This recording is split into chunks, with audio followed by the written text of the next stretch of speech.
Good evening. Today we're going to talk about culture and apologetics. Assumptions and attitudes of our culture affect us so profoundly that we often do not give much thought to them. However, our culture provides a grid through which we interact with the world. This cultural framework can be compared to the fragrance within someone's home.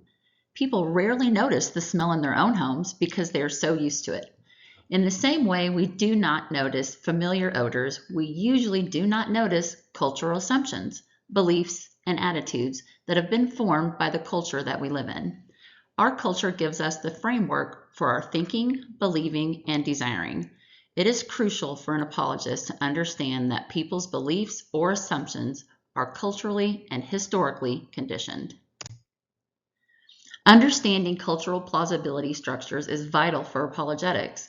Whether engaging with believers or non-believers, we are engaging with someone who has adopted certain assumptions about the world in which we live. Depending on the topic, they may not interpret it the same way because of the cultural lens that they see it through. Our world has not only changed on the street, but it has changed on the pews of the church. Whether inside the church or on the streets, Christian leaders must be prepared and able to teach others. To do so, you must have an others-centered focus. 1 Corinthians 9:19-23 says, "For though I am free from all men, I have made myself a servant to all, that I might win more. And to the Jews I became as a Jew, that I might win Jews.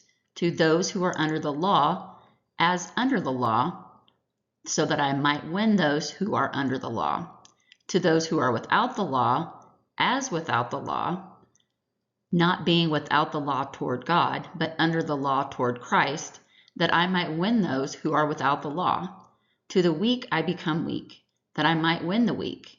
I might become all things to all men, that I might be all means to save some. Now, this I do for the gospel's sake, that I might be partaker of it with you." Even though we are free to persuade in various ways, we must become all things to all people to win others to Christ. Paul's determination to become all things to all people is not simply tactical, but rather a consequence of the gospel itself. Like Paul, we should desire to take the gospel to all people groups. However, we need to recognize that people are unique individuals who have very different life experiences and need to be spoken to differently.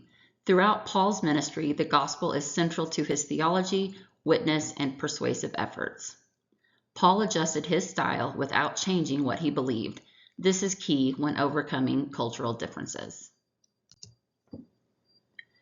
Jesus is coming soon.